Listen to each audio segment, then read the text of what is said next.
Mesdames, Messieurs, bonsoir, bienvenue sur Canal 3 Bénin. Au sommaire de cette édition, soutien du mouvement pour le développement des Ongo et sympathisants MDZS Donga à la candidature de Romuald Wadayi à l'élection présidentielle de 2026. C'est à travers un meeting tenu à Bassila samedi dernier et qui a été rehaussé par la présence de l'honorable Salifou Issa, représentant le président de l'UPR et de Amouda Razaki, président du mouvement. Reportage à suivre dans un instant.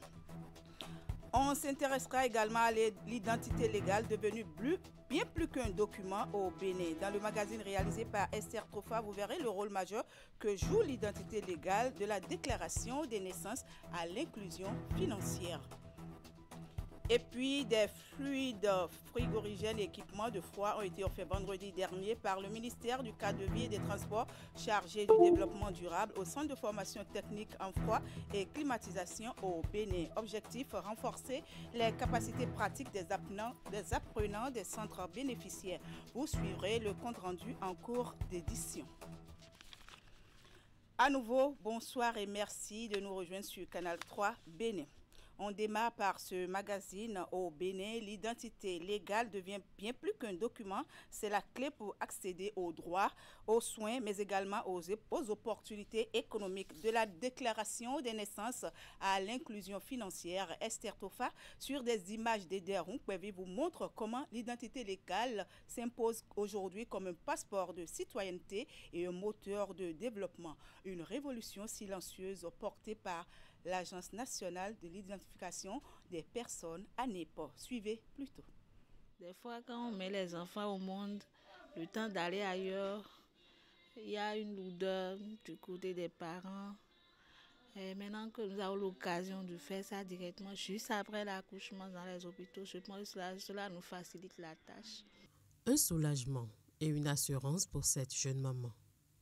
Le guichet unique d'enregistrement des naissances installé au CHUMEL de Cotonou est déjà fonctionnel pour le bonheur de la population. Au-delà d'une simple formalité, déclarer une naissance est ici une étape essentielle car sans identité légale, difficile d'accéder aux droits fondamentaux, aux soins et aux services publics. Dès la naissance, l'enfant a droit à être déclaré en tant que béninois, citoyen béninois, donc droit à la nationalité béninoise. Et avec cette nationalité, il pourra s'inscrire pour s'instruire à l'école et ça lui permettra aussi de bénéficier des avantages sociaux auxquels il a droit en tant que citoyen béninois. Après la naissance de l'enfant, la sage-femme fait la déclaration et c'est avec la fiche de déclaration les parents viennent à notre niveau. Pour l'enregistrement de l'enfant, ils viennent avec la fiche de déclaration, l'acte de reconnaissance de paternité ou l'acte de mariage, la carte CIP du père et de la mère pour faire l'enregistrement de l'enfant. Après l'enregistrement de l'enfant, 72 heures après, l'ANIP envoie le NP de l'enfant par message. Et avec l'NP de l'enfant, grâce à l'application ANIP-BJ, le parent peut faire l'acte de naissance de son enfant directement en ligne. L'identité, ce n'est pas seulement à la naissance. C'est aussi le suivi du citoyen tout au long de sa vie. Ainsi, dans le cadre des journées de l'identité célébrées du 13 au 16 septembre 2025, l'Agence nationale d'identification des personnes a initié une vaste opération de délivrance gratuite de certains actes indispensables et de mise à jour des données. L'identité légale, ça passe bien entendu par l'enrôlement au RAVIP, au Registre national des personnes physiques. Mais au-delà de tout également, ça passe par leur donner un titre, c'est important, un acte de naissance, un titre d'identité. Je suis venue faire la mise à jour de ma photo et de ma signature. Bon, parce que déjà sans la signature sur la pièce n'est pas valable. Du coup, bon, je voulais déjà faire ça depuis longtemps, mais je n'ai pas eu l'occasion. Et aujourd'hui, l'occasion s'est présentée, donc je suis venue pour faire ça. J'ai profité en fait. Enrôlement de mes enfants. Avant, ils n'étaient pas ici. Ils sont avec ma belle-mère au village. Donc, comme on a démarré, je me suis rapproché, j'ai dit je vais les amener, ils vont faire ça. Pour cette opération, 3 sites ont été retenus au niveau de chaque département pour permettre à tous d'en bénéficier. Les 3 concernent un GUBS, un guichet unique de protection sociale, un collège d'enseignement général et une école primaire. Dans ces 3 sites, vous verrez les populations ici pour se faire enrôler au RAVIP, pour faire la mise à jour de leur numéro de téléphone, la mise à jour de leur signature, la mise à jour de leurs photos pour ceux qui ont déjà fait le RAVIP en temps, et aussi la possibilité de se faire enrôler au RAVIP pour les enfants qui vont aux différents examens. S'assurer que les données de chaque citoyen sont sécurisées est également une priorité pour l'Agence nationale d'identification des personnes au-delà de l'identité légale. Pour ce faire, elle est accompagnée dans sa mission par le projet OURI. On travaille sur la qualité de la donnée. Donc c'est vraiment pour s'assurer de l'exactitude de l'information. Lorsque vous récupérez une pièce, vous allez savoir que en fait, c'est vous qui êtes sur... ce sont vos informations en tout cas qui sont sur la carte d'identité biométrique par exemple. Donc le volet sécurité, donc c'est la sécurité de l'information de tous les systèmes d'information pour s'assurer que les données sont bien protégées au sein de l'ANIP. Donc j'ai parlé aussi de la lutte contre la fraude. Bon, ça va de soi, hein, c'est vraiment l'intégrité de la base de données, lutter contre la fraude identitaire, etc. Le projet WORI, en un mot, est le bras financier et technique qui appuie l'ANIP dans le cadre de la modernisation du processus d'identification et de la mise en place d'un état civil, d'un fichier d'état civil fiable. À ce titre, nous sommes aux côtés de l'ANIP pour la maintenance, la mise à jour des données, parce que le registre national des personnes physiques est un registre dynamique qui doit être permanemment d'actualité. Au-delà de la citoyenneté, l'identité légale est un véritable levier économique. À Pobé, grâce au CIP, des femmes accèdent au microcrédit pour développer leurs activités. La CIP là, grâce à, comment on appelle ça, notre RAVIP, c'est pour ça que j'ai été prendre ça à la mairie. Et maintenant, à force de prendre ça, tu as droit à prendre les microcrédits là quand tu veux, n'importe comment, au Bénin. Et c'est dans tout le Bénin, non pas à Pobé seul. Et aujourd'hui, à plus de 80%, c'est la carte CIP que plusieurs de nos clients nous présentent comme pièce d'identité. Il y a 2 choses que nous regardons surtout sur la pièce d'identité. Il y a le numéro NPI qui est très important et le numéro de la pièce d'identité, enfin la date d'expiration. Parce que toute pièce d'identité doit être en cours de validité. Nous sommes à Boïcon. Cette jeune dame est venue voir le premier responsable du quartier pour déclarer son domicile, pendant que certains sont là pour un changement de centre de vote. Et toutes ces opérations passent par le certificat d'identification personnelle, le CIP. La déclaration de résidence est délivrée aux citoyens sur la base de la carte CIP. Sans ça, on ne peut pas le faire. Aujourd'hui, celui qui se hasarde à s'abstenir à faire le RAVIP, il n'est pas citoyen, il n'est pas béninois, il n'est pas dans le Bénin. Sans ça, il ne peut plus rien faire dans sa vie. Même pas pour aller faire un crédit. Et dans la nuit, la police va l'attraper en plus. L'ambition du gouvernement est de ne laisser personne en marge. Tout Béninois a droit à une identité légale. Dans le cas des enfants sans pièce d'identité, il y a une procédure bien précise. Aujourd'hui, cette procédure requiert tout simplement la présence de témoins et la présence du chef quartier. Donc ce que je dis aux parents, si vous avez des enfants sans pièce d'identité, sachez que dans les prochains jours, nous allons venir vers vous. Nous allons venir vers vous parce que c'est une procédure peut-être un peu plus complexe parce qu'il en va également d'une affaire de sécurité. Même si pour les enfants de moins de 13 ans, notre priorité c'est de leur donner accès à la santé, accès à l'école. Ça c'est le premier point. Pour les parents qui ont pu enrôler leurs enfants, ce que nous leur disons, c'est que d'ici la fin du mois, d'accord, nous allons les inviter de nouveau au lieu d'enrôlement pour récupérer leur pièce d'identité. Et la pièce d'identité qu'ils vont récupérer sera gratuite.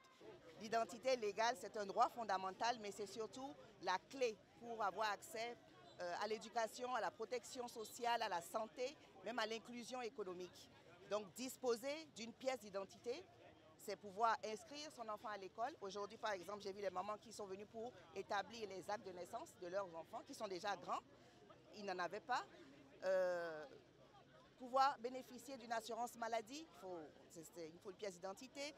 Pouvoir bénéficier de microcrédits, utiliser même les services numériques tels que Mobile Money, il faut une pièce d'identité. Donc, c'est vraiment un droit qu'il faut aider à avoir. Au Bénin, l'identité n'est plus une simple carte.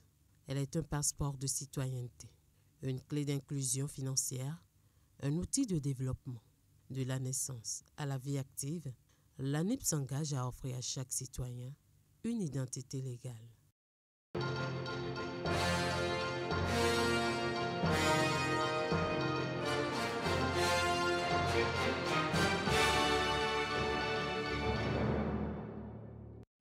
Le mouvement pour le développement des Zongo et sympathisants MDZS Donga apporte son soutien à la candidature de Romuald Waldani à l'élection présidentielle de 2026. C'est à la faveur d'un meeting qui consacre l'installation de l'honorable Soui comme président départemental de ce mouvement politique du parti UPR que les militants et sympathisants ont donné leur caution aux candidats de la majorité présidentielle. Ce meeting tenu dans la commune de Bassila samedi dernier a été rehaussé par la présence de l'honorable Salif Ouissa, représentant le président de l'UPR Joseph Diogwenou et de Hamouda Razaki, président du dit mouvement. Abdou Sarabi Idrissou et Alassane Harouna.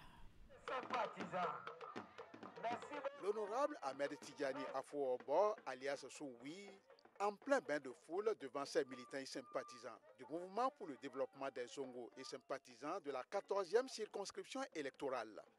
C'est un mouvement politique fédérateur de l'Union progressiste Le Renouveau qui regroupe les communautés sœurs des quartiers Zongo des 4 communes de la Donga. Pour sa toute première sortie officielle qui consacre son installation en tant que président du dit mouvement, Soui, accompagné par les siens, apporte son soutien à la candidature de Romuald Waldani à l'élection présidentielle de 2026. En soutenant la candidature de Romuald Waldani, nous faisons le choix d'un leader jeune, visionnaire, audacieux, un homme de rigueur et d'action, dont le parcours force l'admiration. Un économiste aguerri qui a su, aux côtés du président Patrice Talon, démontrer un leadership éclairé, alliant expertise, sens élevé du service public et valeurs morales solides. Romuald Waldani, c'est aussi une porte d'ouverture, d'écoute et de rassemblement. Dans un contexte régional où les tensions menacent la stabilité démocratique, il incarne une troisième voie, celle du dialogue, de la compétence et de la paix durable. Il ne veut pas diviser pour régner, il veut rassembler pour construire. Je salue le président Patrice Talon, président de la République, qui a accepté de respecter la Constitution de Bénin. Tout le monde, vous savez ce qui se passe un peu partout. D'autres cherchent à faire 3 mandats, 4 mandats. Le président a accepté de céder la place, son fauteuil, à notre jeune frère Waldani. C'est sous le leadership éclairé du président de l'UPR, Joseph Diogwenou, et de Hamouda Razaki, président national du mouvement pour le développement des Zongo et sympathisants, que ces hommes et femmes, mobilisés autour de l'honorable Soui, optent pour la candidature de Waldani. Et dans leur élan, ils sont soutenus par l'honorable Issa Salifou, vice-président du dit mouvement. Aujourd'hui, nous sommes ici pour apporter notre soutien à l'honorable Soui. Je pense qu'avec votre détermination, Soui va me rejoindre à l'Assemblée nationale en 2026. C'est ça notre objectif. Ici, dans la 14e, il y a 2 places. Il y a 2 sièges dans la 14e. Si Soui est candidat, 2 personnalités de ce pays sont en ballottage. C'est-à-dire le siège du parti LD et le siège du parti BR est en ballottage. Parce que lui, Soui, il est imbattable. C'est bien ça, non? Oui. Parce que s'il est sur la liste, c'est soit le grand baobab, le ministre d'État, Abdoulaye Biotchane, qui va tomber, ou bien Noureni Achade qui va tomber. Moi, je vous parle en connaissance de cause.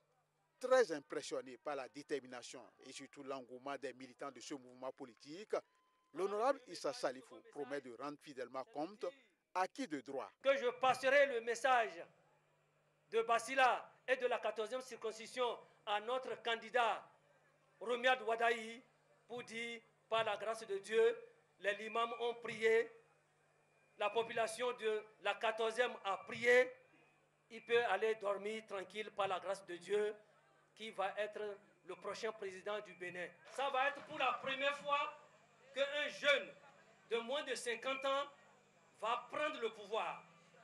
Et nous allons l'accompagner dans cette mission. Convaincu que Romuald Wadayi reste la seule alternative crédible pour 2026, ces militants prennent l'engagement solennel de passer de hameau en hameau pour annoncer la bonne nouvelle.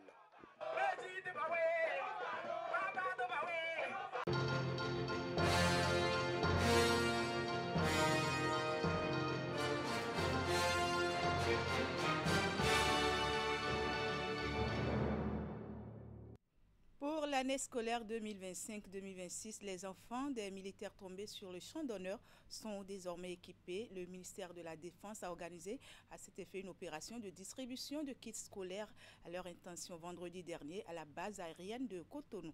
L'initiative marque ainsi le lancement officiel de la 6e édition du projet d'appui en kits scolaires aux orphelins des militaires décédés en activité. Reportage Hugues Vignibé et Euder Rompévi. C'est une tradition qui se perpétue. Depuis 2020, les forces de défense défendent les orphelins de militaires décédés au front contre la déscolarisation.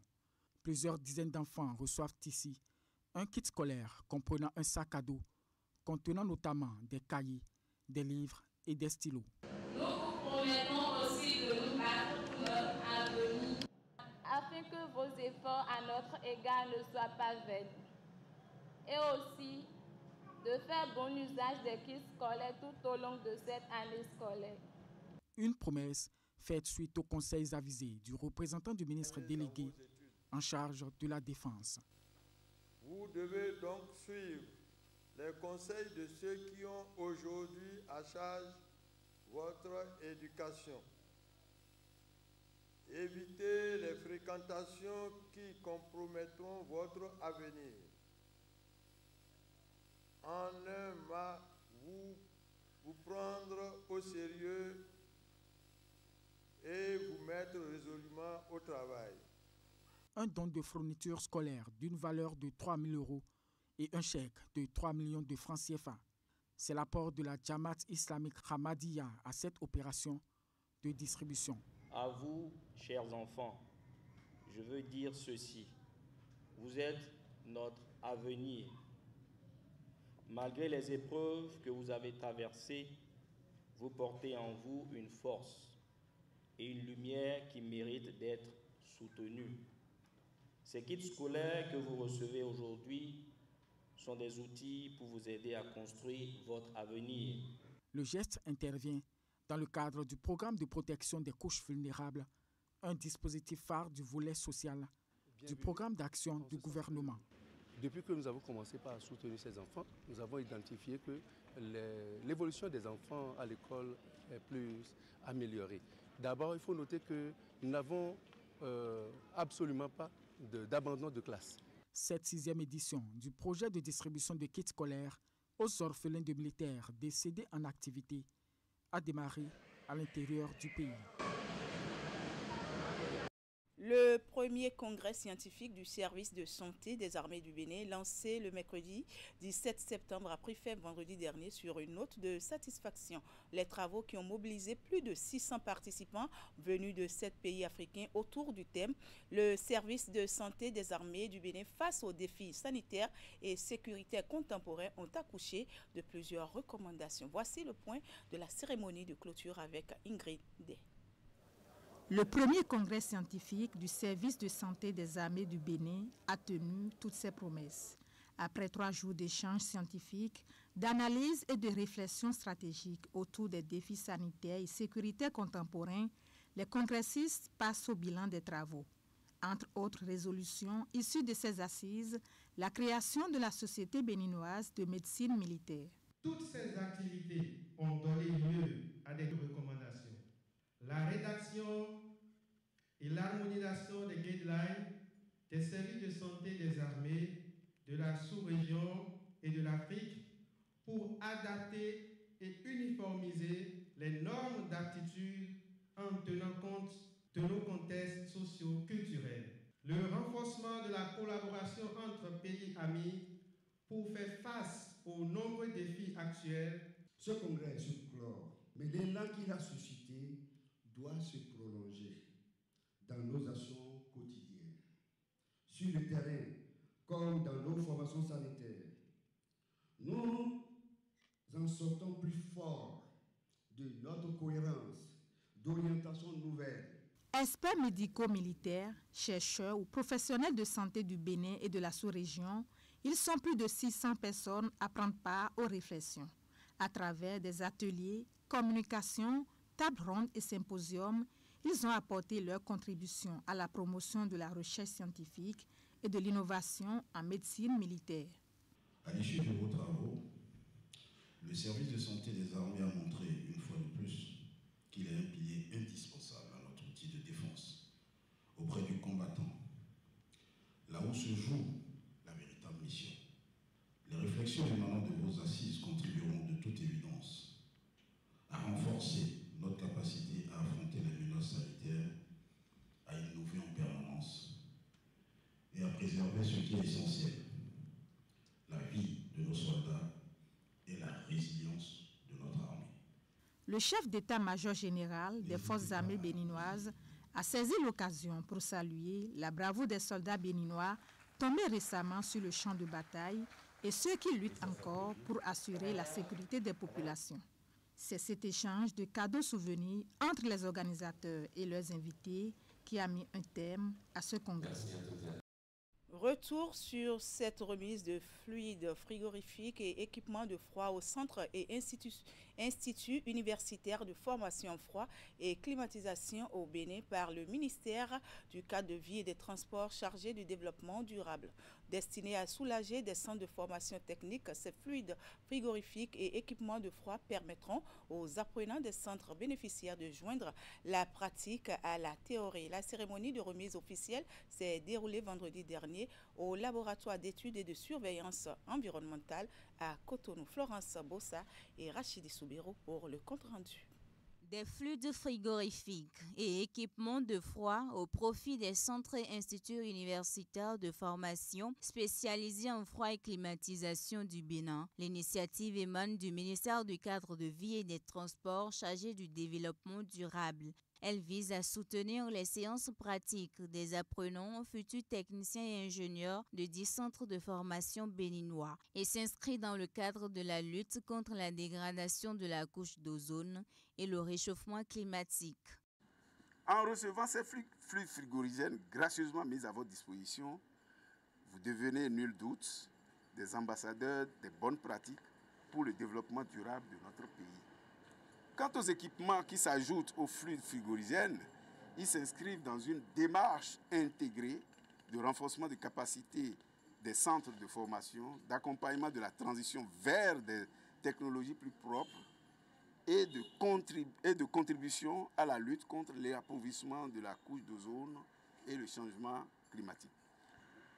Cet événement est organisé à quelques jours de la célébration par la communauté internationale de la 38e journée mondiale de la préservation de la couche d'ozone.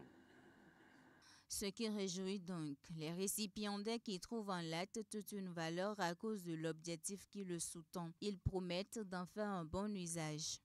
Grâce à ces équipements modernes, nos établissements disposeront désormais des conditions pédagogiques renforcées, surtout en ce moment où les réformes sont en cours.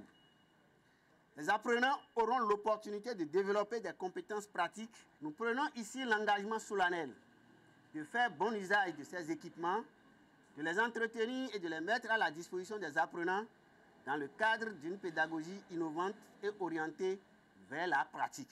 Ces flûtes frigorifiques et équipements de froid ont été arraisonnés par la douane béninoise à l'issue des opérations de contrôle menées sur l'ensemble du territoire national. Ils sont composés entre autres d'analyseurs, de bancs d'essais didactiques, de balances de pèse électroniques et des détecteurs automatiques de fuite. Lancement de la deuxième session ordinaire de l'Assemblée consulaire vendredi dernier sous la direction du président Arnaud Akapo et du représentant de la ministre de l'Industrie et du Commerce. Les travaux permettront aux membres du bureau et élus consulaires d'examiner et d'adopter le projet de budget exercice 2026 de la CCI Bénin. Virgile Arodegnon et Henri Ganti. Le principal objet de cette deuxième session ordinaire de l'Assemblée consulaire de la Chambre de commerce et d'industrie du Bénin, l'examen et l'adoption du projet de budget exercice 2026. Plus qu'un exercice financier, c'est le socle de mise en œuvre de notre vision stratégique et l'acte fondateur d'une nouvelle dynamique pour notre institution. Le projet de budget présenté traduit en chiffres les ambitions de la Chambre de commerce et d'industrie du Bénin et repose sur deux dynamiques complémentaires. La continuité institutionnelle, garantie de stabilité, une rupture constructive pour repositionner la Chambre de commerce et d'industrie du Bénin comme une institution moderne et efficace. Ce budget intègre les premiers leviers du plan stratégique 2025-2030, dont la vision est claire. Connecter la Chambre de commerce et d'industrie du Bénin à ses mandats et aux opportunités. La session qui s'ouvre aujourd'hui n'est pas une simple formalité. Elle constitue un acte fort de gouvernance consulaire qui engage la trajectoire de votre mandature et définit les bases opérationnelles de vos ambitions. Pour la ministre de l'Industrie et du Commerce, ce budget à examiner doit être abordé avec lucidité, rigueur et ambition. Il s'agit non seulement d'un outil de planification, mais surtout d'un levier de transformation à travers lequel vous devez affirmer la capacité de la CCI Bénin à mieux servir ses mandats, à créer de la valeur et à renforcer le dialogue public-privé. Ce budget de la CCI Bénin, faut-il le souligner, est le premier de la mandature 2025-2030. Cotonou a accueilli jeudi et vendredi dernier le dialogue régional sur les architectures de paix. La rencontre de haut niveau organisée par le Programme des Nations Unies pour le développement PNUD a pour but de réfléchir au renforcement de la gouvernance et des mécanismes de consolidation de la paix en Afrique de l'Ouest. En dehors des Béninois, plusieurs acteurs de profils et compétences variés venus de 4 autres pays de l'espace participent aux travaux. Voici le compte-rendu. Les acteurs dans leur ensemble s'accordent non seulement sur le diagnostic, mais aussi sur la thérapie pour une Afrique occidentale plus stable et pacifiée. La région est aujourd'hui l'épicentre des défis sécuritaires. Plus aucune initiative en vase clos ne garantit une lutte efficace au vu des leçons du passé. C'est l'objet de ce dialogue régional de 2 jours sur l'architecture de paix, initié par le Programme des Nations Unies pour le développement. Partout où les questions de développement sont compromises, le Programme des Nations Unies pour le développement se sent interpellé, car il faut le rappeler, c'est du mandat du PNUD, en tant que principale agence du système des Nations Unies, de prendre en charge les questions de gouvernance, de travailler de concert avec les autorités nationales pour créer un environnement de paix. C'est pourquoi le PNUD, avec l'appui de l'ensemble du système des Nations Unies, a pris cette initiative qui consiste à lancer ce dialogue régional de haut niveau. Dans l'optique de renverser la tendance en assurant synergie et coordination dans les interventions des États, cette rencontre associe les républiques du Burkina Faso, de la Côte d'Ivoire, du Ghana et du Togo. Les experts nationaux de ces pays et ceux intervenant à l'échelle internationale prennent part à ce dialogue. Plusieurs acteurs institutionnels clés de haut niveau, des décideurs politiques et des représentants de la CEDEAO sont aussi conviés. La démarche holistique de ces travaux permet aussi la participation des organisations de la société civile, des leaders communautaires et religieux, des groupes de réflexion, ainsi que des femmes et jeunes. Tout montre que la région a besoin d'un cadre régional cohérent de consolidation de la paix. Des initiatives ont certes été prises, mais elles ont montré leurs limites. Elles souffrent souvent d'une insuffisance de ressources adéquates, de capacités techniques et d'un engagement politique solide. Malgré cela, nous devons continuer à prendre des initiatives de rassemblement de nos forces pour vaincre l'ennemi commun. Le Bénin est toujours prêt à s'associer à toutes les initiatives pouvant permettre cette conjugaison des efforts pour une lutte plus efficace. Des propositions et recommandations applicables sont les conclusions les plus attendues de ces réflexions. Terminons ce journal en beauté avec la célébration de la Gani dans la commune de Kouandé. Entourés de leur souverain, Sa Majesté Bagana Tunku II, les filles et fils de la localité se sont retrouvés le week-end écoulé pour célébrer leur fête identitaire.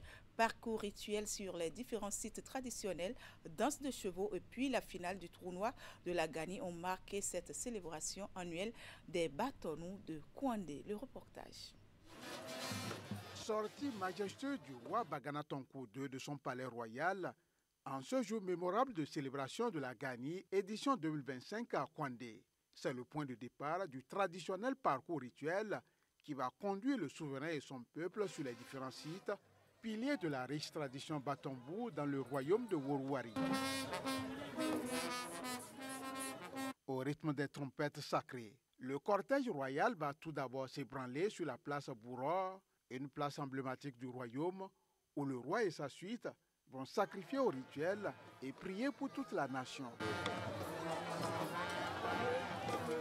Dernière étape de ce périple royal, la mairie de Kouandé, symbole de l'administration centrale.